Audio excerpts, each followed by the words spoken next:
Hello everyone and welcome to another tutorial. In this video, I will be showing you how to add music to your CapCut PC project. First of all, what you have to do is choose any background video.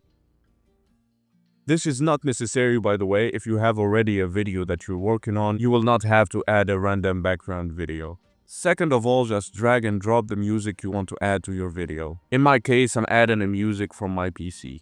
Once you do that, you will see that an audio layer has showed up. You can adjust the volume, trim it down, and do whatever you want with it. You can mute it if you want, and you can unmute it. And just like that, guys, you have successfully added a music layer. I hope you really enjoyed this tutorial and found it helpful. If you did, please leave a like and subscribe to the channel, and I'll be seeing you in the next tutorial. Goodbye.